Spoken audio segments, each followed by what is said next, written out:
Good evening to the audience that's joining us tonight for our public information session on the rezoning of our middle schools. And I'm Al Orndorff, Assistant Superintendent for Administration. We have contracted with Cropper consultants to conduct our middle school rezoning. And with that, I'm going to go ahead and turn it over to Matthew Cropper, who will introduce himself and conduct the presentation this afternoon. And again, we appreciate your time and your interest in participating in this public session. Mr. Cropper. Thank you, Dr. Orndorff, and thank you all for attending. I know that people are still coming in, but we wanted to get started right at 6:30 like we had said. So this is the public information session 1 regarding the middle school rezoning study.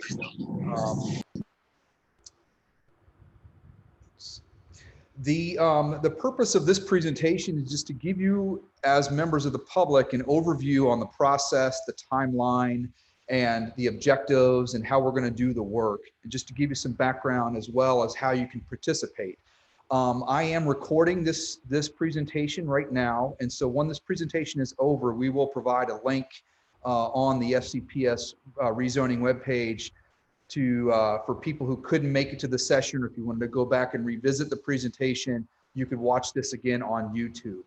So we're going to go ahead and get right along. Before I get started, also, I wanted to note that there is a Q&A opportunity in this session.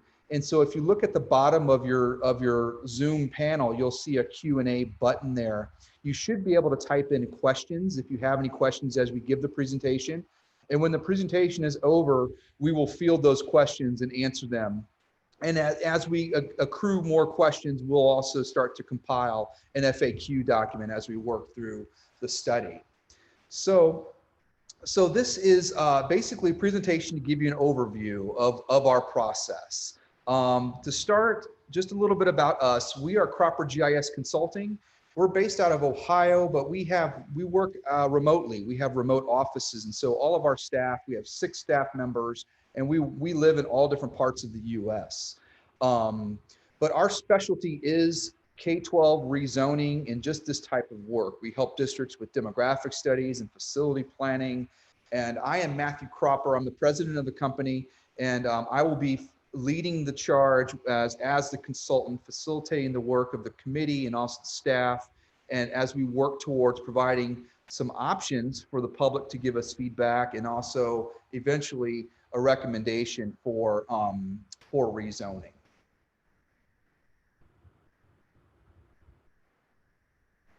So let's talk a little bit about why there's a need to rezone. You can see here, this map shows you a little bit of a snippet of the county. Robert Ayler Middle School is being rebuilt on a new site. That Robert Ayler Middle School, the new site, is located in the Admiral Byrd zone. So there needs to be some rezoning to accommodate for that factor. And in addition to that, the middle schools in the county are experiencing overcrowding. So Robert Ayler Middle is being built for a little bit larger capacity, and that is intended to help provide relief to Byrd and James Wood. Frederick County Middle School was involved in a process back in 2018. We don't anticipate Frederick County Middle School being impacted as part of this process. And so the expectation is really the schools that would be affected in this process will be Robert Ayler Middle School population, Admiral Byrd, and James Wood Middle. There is no expected impact to be made to any elementary or high school as well as part of this process. This is just a screen that shows you some of the overcrowding that exists within the district right now. You can see that schools are operating on average at 99% utilization. Admiral Byrd is operating at 115% of its capacity, and James Wood is at 99%. Ayler is listed at 720 capacity, but it should be noted that Ayler Middle School has a design capacity of 1,016. we're working off of what we call functional capacity. And so the planning number for the new Ayler Middle School will be 914. And the reason for that is that design capacity accounts for a lot of spaces that may not be instructional educational spaces. The functional capacity makes sure that the building is designed so that students can have education in a classroom, but also have the special classes and pull-out classes that may exist in a middle school setting. Also, if you've ever worked in schools, you would know that the master scheduling of schools and middle schools and high schools as well can be somewhat challenging, and you can't always have a perfect number, the right maximum number of students in each classroom. Some classes may have, for example, a gifted and talented class may have 10 students in it or something like that. And so that classroom may have fewer students. And so that may exist in a couple of classrooms across the building. So in order to account for that and to make sure that schools have an effective amount of space to be able to deliver the education they have, we work with the functional capacity number. So that's sort of the background on the 914 number that we'll be using for the new Ayler Middle School. But this does show you that there is certainly an evident need to expand and provide more capacity at the middle school level in the county, and then also address some of the overcrowding at some of the other schools in addition to Ayler.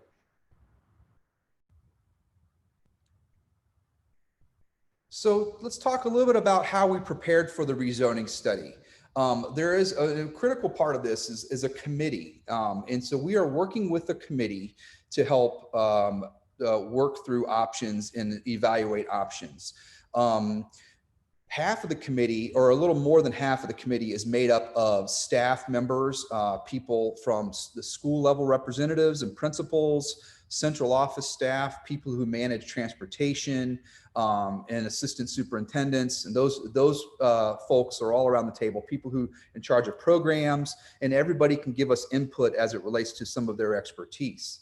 In addition to that, we've extended the opportunity to members of the public to serve on the committee.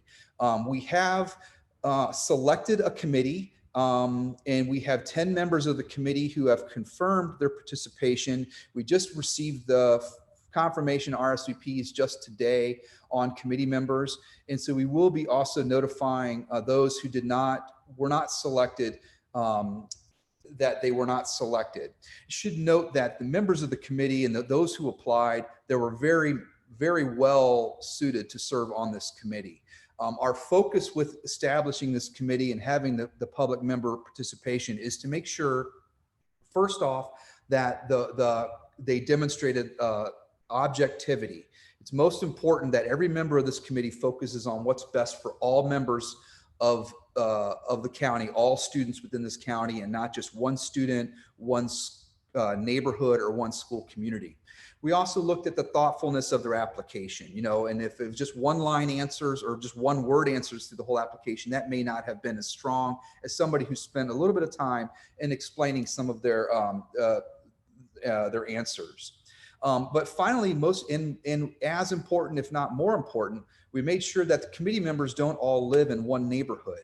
We mapped out every applicant, and we looked at all the applicants and where they live. And we wanted to make sure that it was even distribution of applicants across the whole study area. We want to make sure that there aren't, half of the committee doesn't come from one neighborhood, and there could potentially provide some, introduce some bias. And so we had about 50 applications for this committee, and we selected 10 members. And it was a hard process because there were many people who applied who were very well qualified. If not all of them were very well qualified to serve on this committee, but we just had to pick a smaller number. And so we do have your information, and we may call on you as applicants at a later time if needed. But as it sits now, I think we have our committee to continue move forward with this work. We've also been working on developing maps, and this is something that you'll see a lot. And I'm going to show you a little bit about our interactive map here in a second. But what you see on the screen, you see what we call planning blocks. And these are small outlines that are below an attendance area level. So when you look at our maps, you'll see that the background color is the attendance area for a school. And so in this particular map, the purple area is for ALER, the current ALER population. And then the tan area to the right is actually Admiral Byrd's zone. So within each zone, we have dissected out little small pieces of the puzzle per se that we call planning blocks. And these planning blocks have an ID number. So you could see this PB 109.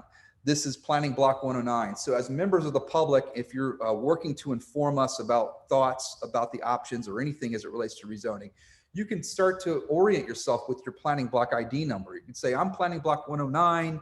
These are my thoughts. And if you don't know your planning block ID number, if you give us a general intersection or just location of where you live, that helps us also.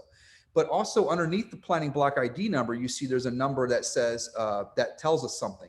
That number tells us how many middle school students attend Frederick County middle schools that live inside that planning block. So this enables members of the public and also committee to start to see how can options be crafted. If we move a planning block one way or the other, what would the numbers look like, and how many students would we be adding to a school or taking out of a school? The planning blocks were drafted by us, but they are certainly subject to change. As we work with committee members and also members of the public, if you see a planning block that looks like it cuts off a street or cuts off the end of a subdivision or something like that, let us know and we can modify the planning blocks. They're not set in stone.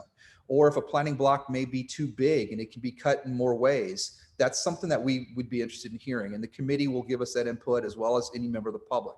And likewise, we could potentially consolidate planning blocks. So the planning blocks are helpful to inform you of sort of the micro level data and how many students live in each area and what the impacts would be if you were to move an area one way or the other.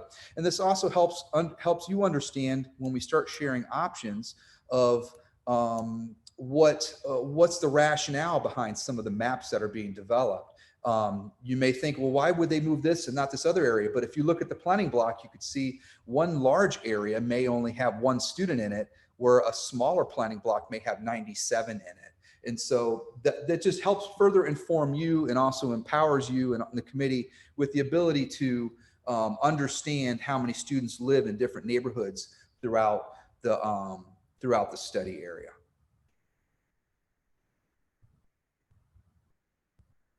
We've also built an online interactive map, and the online interactive map is called it's croppermap.com/FCPS-VA. And I'll pull it up here. Let me see.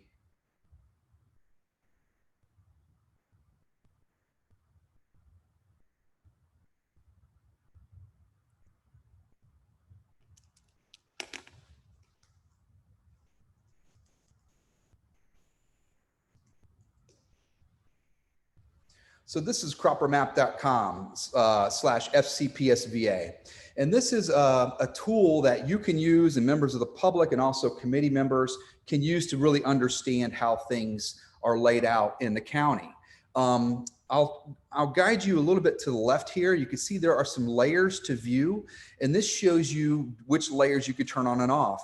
It defaults to the elementary layers, but I'll go to middle schools because that's what we're looking at. If you sort of drag your mouse and like sort of click and drag, you can pan around and then you can zoom in. And as you zoom into the interactive map, you start to see more details, more road labels start to pop up and you start to see more information. As you're going in even further, the further you go in, you start to see even more details such as parcels. So you can see the property lines and see the actual properties that make up different communities, and that helps with density and helps make sure that we don't draw the line through a property or something like that. We actually draw them along along the backs of properties as best as possible. In here, you'll also see the planning blocks, and so there's a plus sign here So if you just turn on planning blocks right without the plus sign, you'll see it turns on a pink outline that shows you the planning block outlines. But if you want to see more information about the planning block, you hit the plus sign and you can look at, say, K-5 live-in. And this will show you how many, and this will label how many students live within each planning block, like I showed you in that little screenshot. And you can also turn on the planning block labels, and it'll show you the actual label, the planning block ID number. And so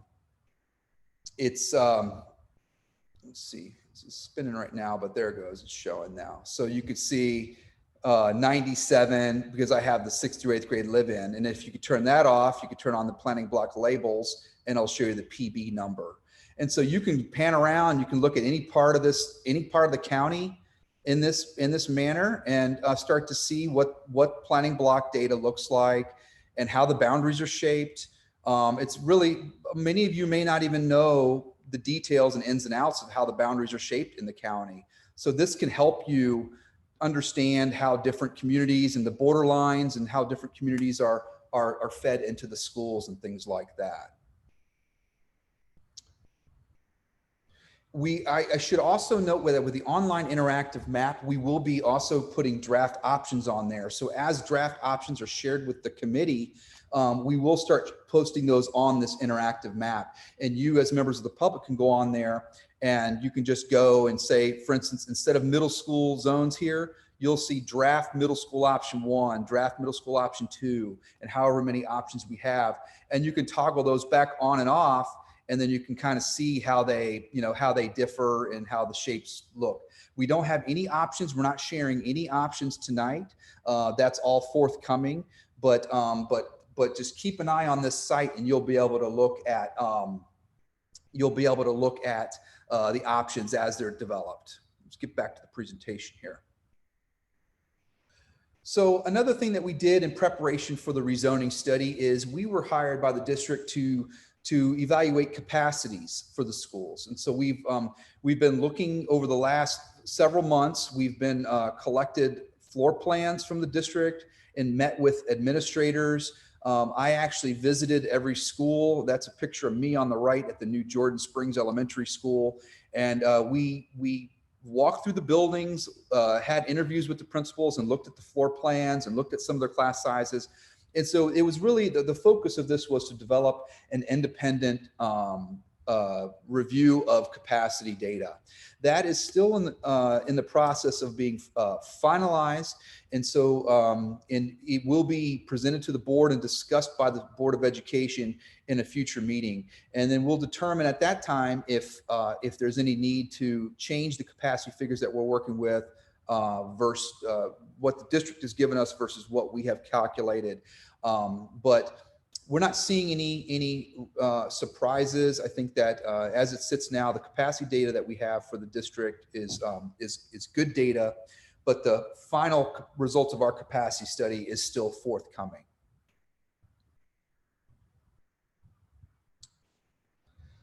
So when we start working with the committee, we'll orient them on what we call criteria, rezoning criteria.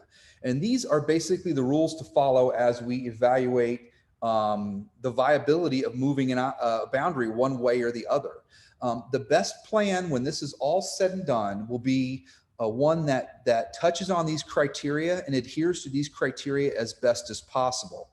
It's important to note that you can't focus only on one element of these criteria, because if you do that, you start to deviate from other elements of the criteria.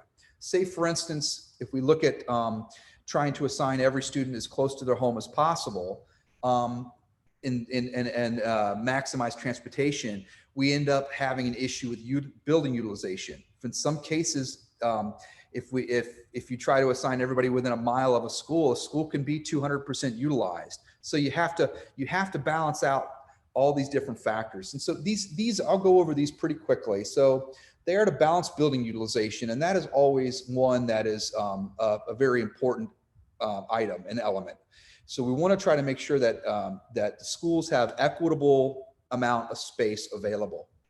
With that said, we also want to allow for increasing attendance in high growth areas. So if there's an area or a school zone that's expected to anticipate a lot more future construction, or it's growing, there's a bubble moving through, or whatever it may be, we may decide to give that school fewer students so that they can grow into a capacity that's equitable with the other schools. So we'll be looking at that. We'll also be mindful of future capital projects where there other relief may be coming down the pipeline.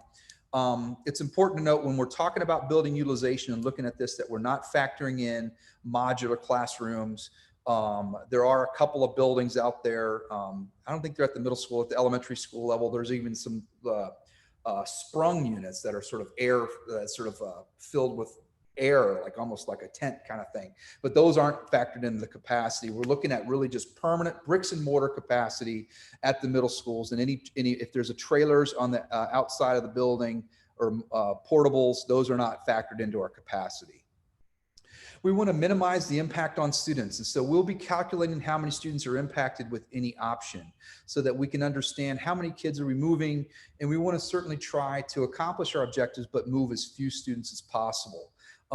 We want to also minimize the number of times any single child has been moved. And that's why we're really being mindful of Frederick County Middle School population, because they were impacted and moved in the last process. We want to consider economic, cultural, and ethnic diversity when we look at the school estimates and the enrollments for the schools. So we'll be looking at race and ethnic composition of the current schools, and then what are they for each option, and what is the impact on that. Special needs population is something that is in certain buildings, and some and not in others. We will basically we're not looking at counting special needs population independently of the population, but this element of the criteria is covered because when we look at building capacity, the capacity of the building provides fewer students per classroom for the special needs type of settings, whether it's gifted and talented or maybe other severe behavioral, emotional type of settings. And so that's something that we have accounted for. Minimize the impact not only on students, but on communities. So try to keep communities and neighborhoods together. We don't want to draw the line down the middle of a subdivision and down the middle of a residential street. That's something that's not best practice and something that we want to avoid. And the planning blocks help us avoid that, because the planning blocks are already surround a neighborhood or a community, and they don't cut through the middle of it in our understanding. The same thing goes with apartments and complexes, any multifamily and single family. Just want to make sure that we keep community components together, and thinking of these social dynamics that communities have, and having friends and neighbors and barbecues and things like that. We want to try to preserve that dynamic so that you can enjoy that community when you're in the school setting too. So, and not split that if we can at all avoid it. Transportation efficiency is a big one too. So looking at bus routes when determining the boundary adjustment, we will have the directors of transportation and also transportation staff will be there at these meetings to help us give input on the impact of transportation. We'll be looking at proximity. So we'll certainly be looking at trying to assign students as close to home as possible, without deviating too far from some of the other criteria. And so we'll be looking at that, and committee members and the volunteers as well will help us understand what commute paths are like, and where there's bottlenecks in traffic at intersections, and how people get to work and school, and where they shop and worship and those types of things. So that kind of information will be very helpful from members of the committee. Use major roads and natural boundaries when feasible to define the line. So try to draw the line down the middle of a major street if possible. But if you start looking at some of the rural streets in the county, we may take that line and take it offset, so that looking at transportation in a rural area, they're coming in and picking up both sides of the street as they work their way out of the county and come back into the city. And so those types of things will be accounted for. Try to minimize the number of students crossing major intersections and other barriers, just because that further improves the safety and security of students. Middle schoolers aren't driving yet. I know I have a a middle schooler and I have a high schooler who just got his driver's license, and it's pretty scary when you set your kid out in their own vehicle. And so, we just want to make sure that we're trying to minimize the number of times students have to cross over those major intersections and things like that. And but at the middle school level, no kids are driving yet, and so it's really not an issue from that element. But parents and everybody, anytime a student crosses over a major intersection, whether it's on a bus or with a parent driving them, it can be a risk. And so, and we'll all finally try to contain bus routes within natural boundaries to avoid traffic delays and late arrivals. So just be mindful of what's logical and what's rational in terms of a student getting transported to school. And in some cases, a student may have to go further away from their than the closest school, but a lot of that's because it's driven by the need to balance utilization, maybe feeder patterns, and those other things. And so we'll be looking at all these factors as we work to develop options for the county and work with this group on this process. We have just a little breakdown on our process and our timeline. We've broken this into some phases. Phase one was occurred over the summertime, where we collected data and information. We got information from the school district, school division, the county, and even some census data and other information, and just collecting as much information as we can to help inform us. I think it's important to note the data collection process never ends. If a member of the public says there's this and this that we should look at, then it's something that helps bring us closer to adhering to our criteria and objectives, then it's something that we will certainly do.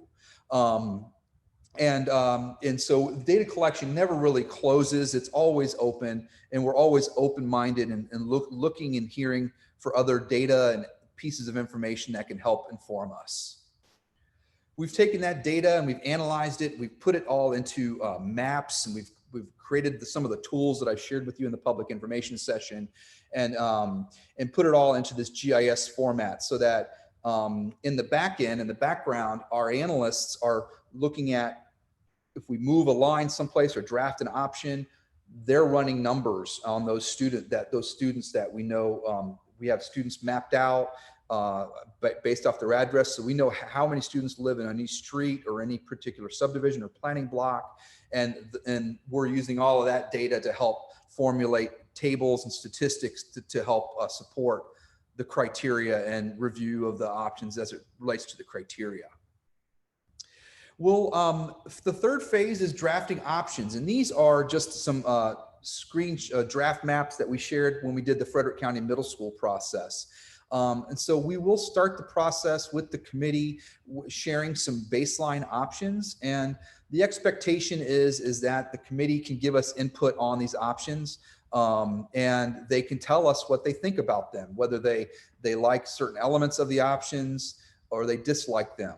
And we'll tell the committee, and I'll tell you guys as members of the public when you start getting into this, to look at the maps, because the maps are certainly informative and important, but also look at some of the statistics and the data, and understand how the maps and the data relate to each other. And if you make a move to a map, it's going to certainly impact the data, and vice versa. And so, so we'll start with some options, and we'll be, when these options start to come out, we will be posting them online and sharing them with you as members of the public, and you can start reviewing and giving us input as well. The final phase is the committee and public engagement. And so this is really the most critical part of it all. And basically working with the committee, like I've expressed.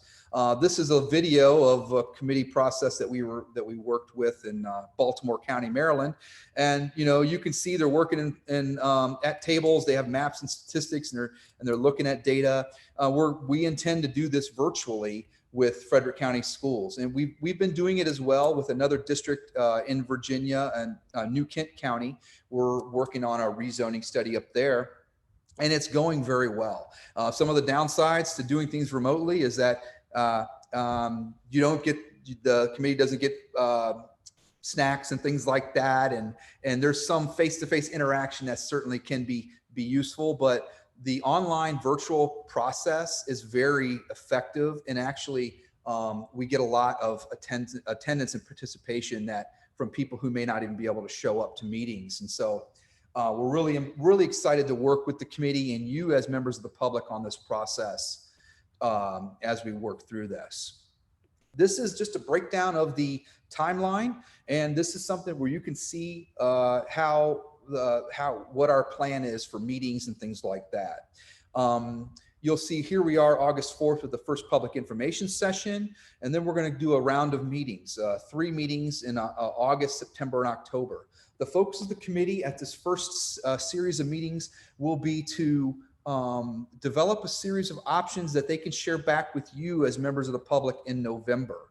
And so at that meeting in November, we will be sharing and presenting some draft options, telling the story, and getting some feedback from you. And we'll also have an online survey to accompany that second public information session that'll be focused specifically on asking you data and getting information from you and opinions on the options. You can take note, this timeline will be posted on the middle school rezoning page at the Frederick County Public Schools has. And I would just encourage you to look at the timeline, look at the dates on the timeline. And as these dates come about and they pass, you can go to the Frederick County Public Schools page and you can start to look at materials that we shared with the committee and start to see some of the options and some of the data that's being presented and studied by the committee. And you can start to provide us input as it relates to those options. After the second public information session, we'll be regrouping again with the committee at a couple of meetings in December. And then the expectation is that the final recommendations will be made to the board on January the 5th. And so this is all virtual. Everything is going to be done via Zoom teleconferencing and web conferencing and webinars. And we're excited to be forging this path with you. Your community is certainly one of the few that have ever gone through this and experienced this and doing rezoning in the situation we are with COVID-19. So we're excited to do this, and this is an effective way to keep the wheels turning and keep making progress on rezoning, regardless of what happens at the school setting, and whether it's hybrid or all online, whatever the school district has to decide what's best for the safety of the children. We can still move ahead using a virtual format. So how can you as members of the public participate? So we have built a lot of tools for you. The Frederick County Public Schools has a middle school rezoning page, and this middle school rezoning page will serve as a repository of, where you can access all these materials I'm talking about. We are also maintaining a web page that will be linked on this page that you can go to get materials, all the materials for the committee meetings and other resources that we have shared with members of the committee and all the stakeholders.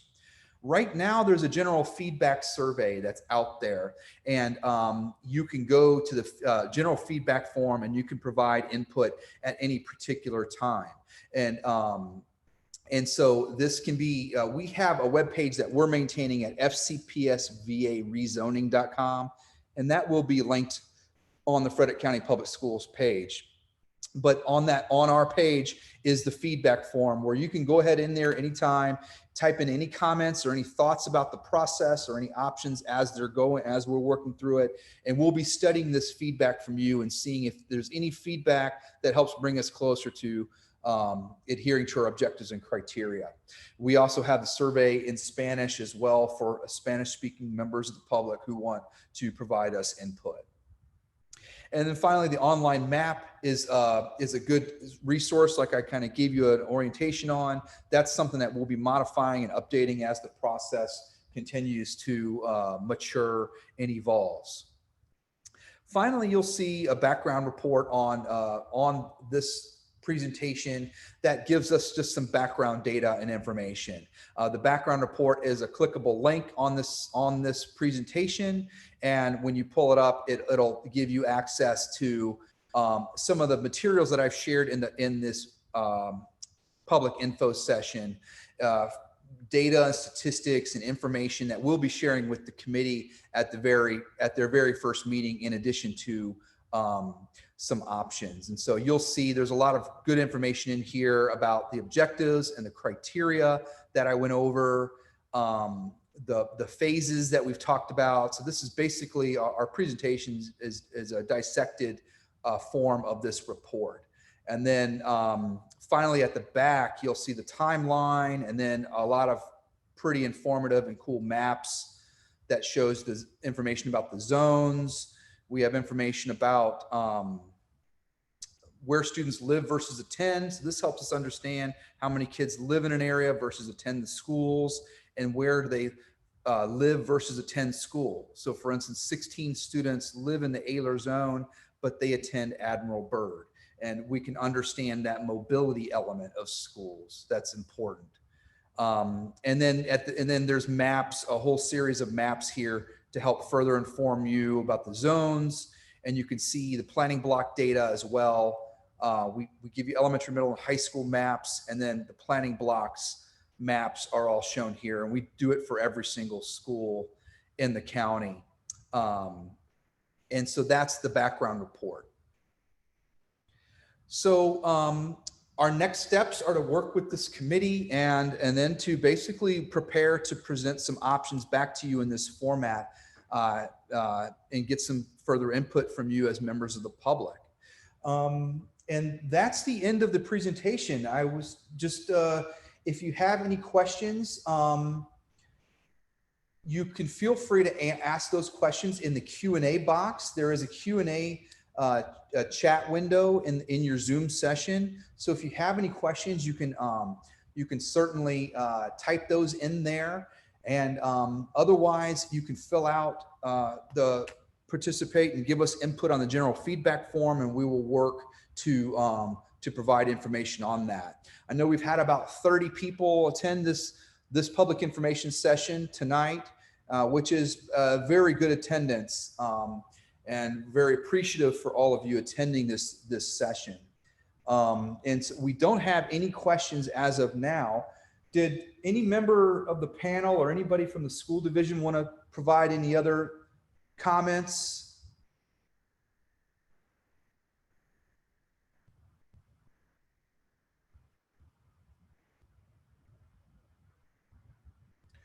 Okay, well, there is a question that was typed in, and this is, James Wood Middle School was part of the Frederick County split. What impact will James Wood Middle School kids face? And so that's a very good question. James Wood Middle School was involved in the Frederick County Middle School process. And so they were, Frederick County Middle School was, one of the objectives of that process was to give this James Wood Middle some capacity relief. We will be looking at areas that were recently moved as part of that most recent rezoning effort for Frederick County Middle, and see and try to minimize the number of times any student has moved.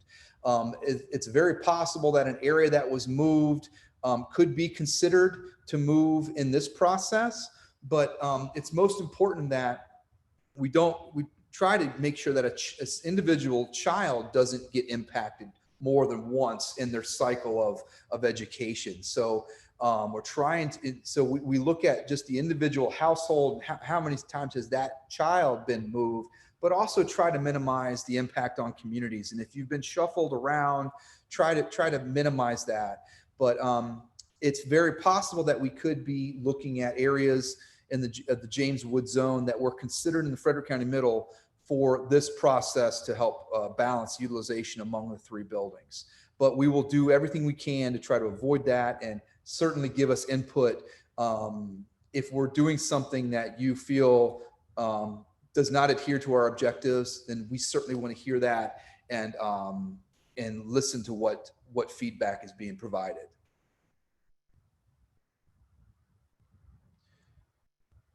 And so we don't have any other questions, but I don't know, do we have anything else, Dr. Orndorff, or anybody else? Is everything, any other closing comments from you guys before we adjourn tonight?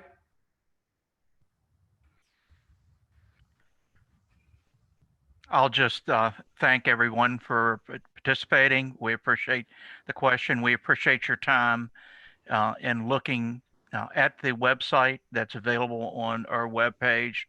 And we're looking forward to having a successful rezoning that as we open the replacement Robert E. Ayler Middle School, uh, that it will certainly help Bird Middle School and potentially with some of the overcrowding at James Wood. But as Mr. Cropper indicated, we will look at that very cautiously. So thank you and have a good afternoon. Thank you all. So this meeting is adjourned. I hope you all have a great day and good evening.